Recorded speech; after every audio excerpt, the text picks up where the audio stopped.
Praise the lord. యేసుక్రీస్తు నామం పేరిట మీ అందరికీ శుభములండి. బాగున్నారా? మరి చిన్న ప్రార్థన చేసుకొని దేవుడు ఒక వాక్యం విందామా?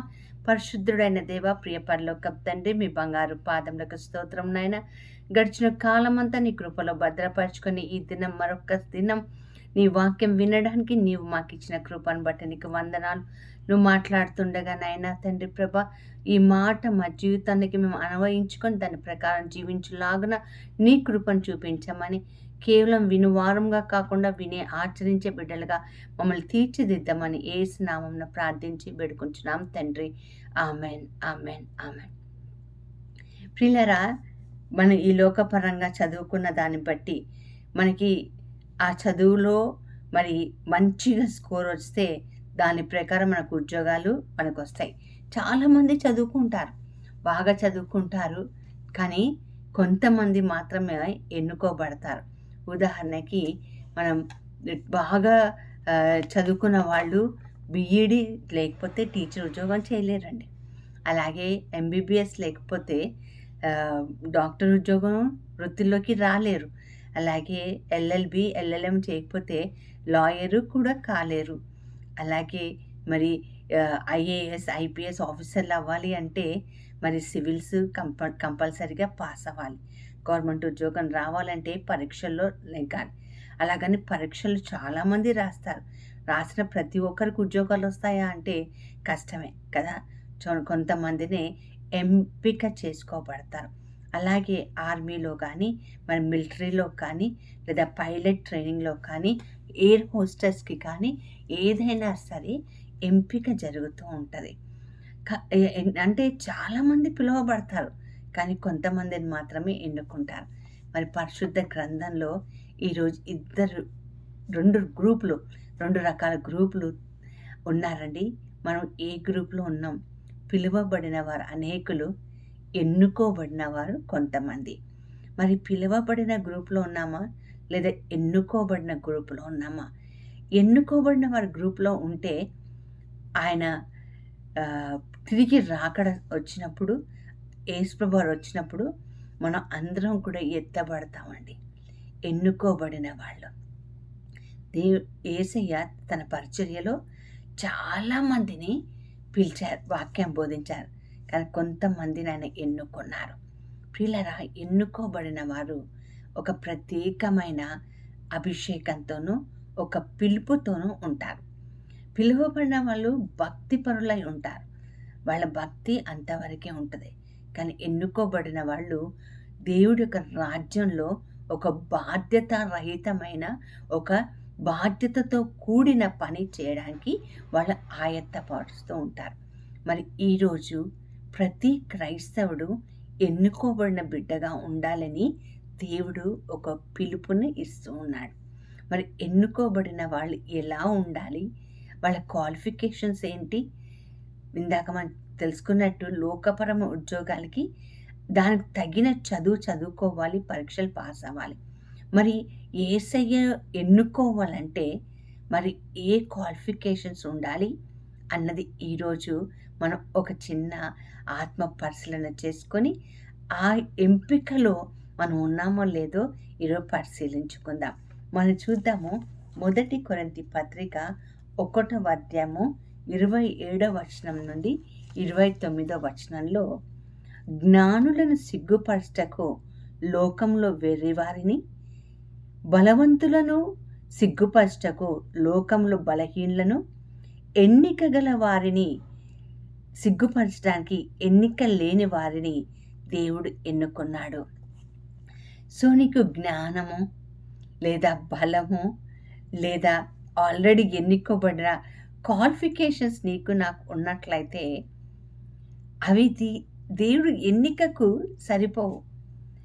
బైబిల్ చెప్తుంది, జ్ఞానులు పడేటట్టుగా వెర్రి వారిని దేవుడు ఎన్నుకుంటారంట.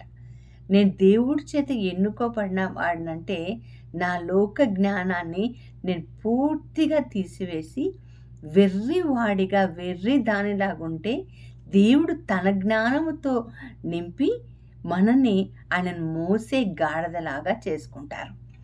ఆల్రెడీ నాకు జ్ఞానం ఉంది, ఆల్రెడీ నాకు తెలివితేటలున్నాయి, ఆల్రెడీ నేను సెలెక్టెడ్ అన్నామంటే అలాంటి వాళ్ళని ఎన్నుకోవటం చాలా కష్టమైపోతుందండి.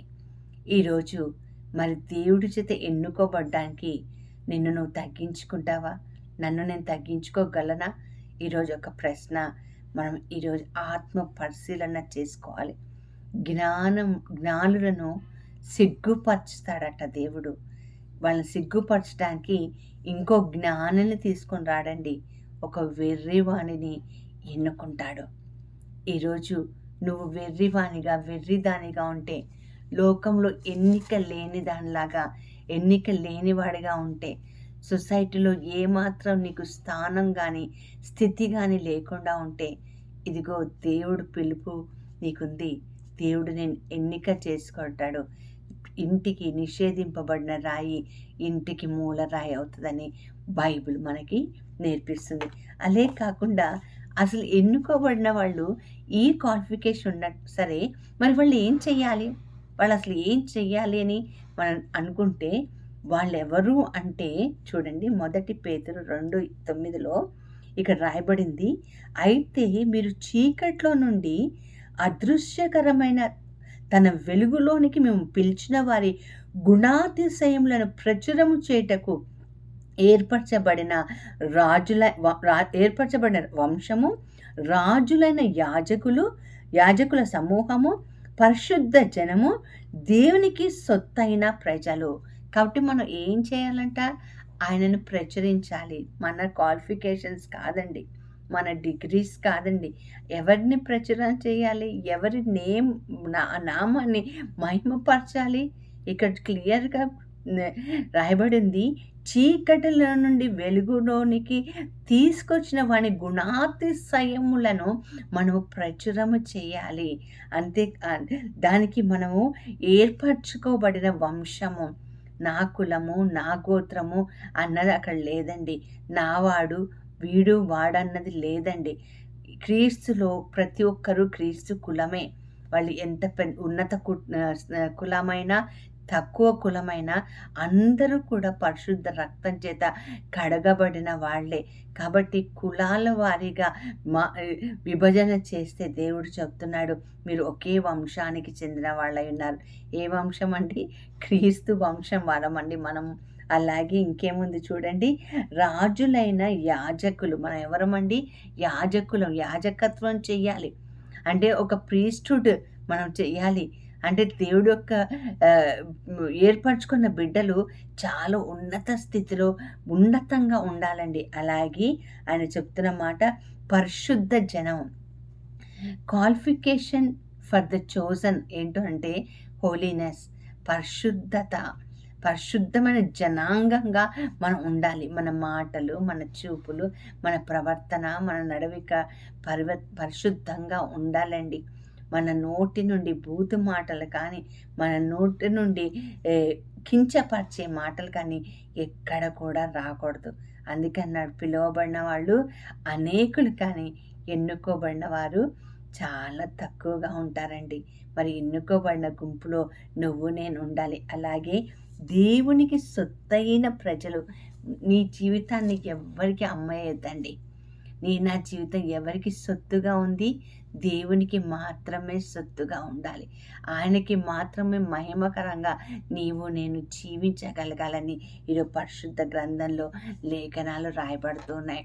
పరిశుద్ధతో పాటు నీతి వస్త్రమును మనం ఎప్పుడు కప్పుకోవాలని మనం చూద్దామండి.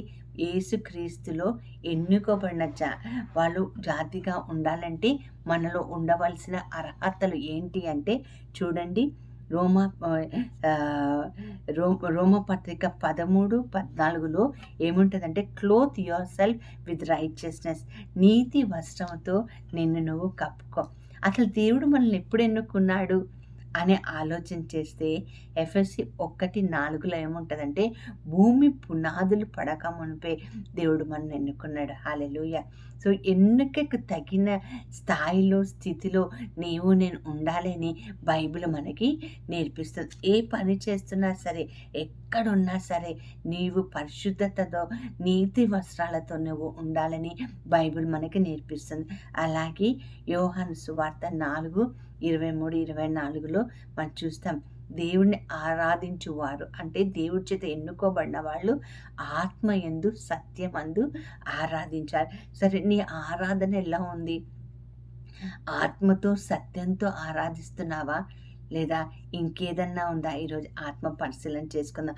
అలాగే ఎఫెసీ పత్రిక 4:24లో మనము క్రీస్తులో నూతనంగా ఉండాలి. ఎన్నుకోబడిన వాళ్ళు యేసు రక్తం చేత కడగబడిన వాళ్ళమై ఉంటాం. అందుకే వాక్యం పలుకుతుంది, ఎవరైనా యేసుక్రీస్తు నందుంటే వాళ్ళు నూతన సృష్టి, పాతవి గతించాలి, కొత్తవి ప్రారంభం అవ్వాలి. సో ఈరోజు పిలుపు వేరు, ఎన్నిక వేరు. పిలువబడిన వాళ్ళు అనేకులు ఉంటారు, కానీ అందులో నుంచి దేవుడు నిన్ను ఎన్నుకున్నాడు ఒక ప్రత్యేకమైన ప్రణాళిక కోసం, పర్పస్ కోసం. దాంట్లో నిన్ను ఒక రాజకుల వంశంలో ఉంచటం కోసం, ఆయన నామాన్ని ప్రచురం చేయటం కోసం. మన ఎన్నికకు తగిన స్థాయిలో నేను జీవిద్దామా? అలాంటి కృప దేవుడు మనకు దయచేయునుగాక. చిన్న ప్రార్థన చేసుకుందాం. పరిశుద్ధుడైన దేవ, ప్రియుల పరలోకపు తండ్రి, మీ బంగారు పాదం స్తోత్రం నాయన. అవును తండ్రి, ప్రభ ఎన్నుకోబడిన గుంపులో మమ్మల్ని ఉంచామని అడుగుచున్నాను తండ్రి. నీ నీతి, నీ పరిశుద్ధత, నీ ప్రేమ, నీ యొక్క ఆత్మ వరములు ఫలములతో మమ్మల్ని నింపి అయ్యా, నీ సాక్షులుగా ఈ లోకంలో ఉన్నంత కాలం ఉండి నీ చెంతకు చేరి 12 మంది సింహాసనం పక్కన మేము కూడా నీతో కలిసి కూర్చునే కృపను దయచేయమని యేసు నామమున ప్రార్థించి వేడుకొంచున్నాము తండ్రి. Amen. Amen. You are chosen by God. God bless you all.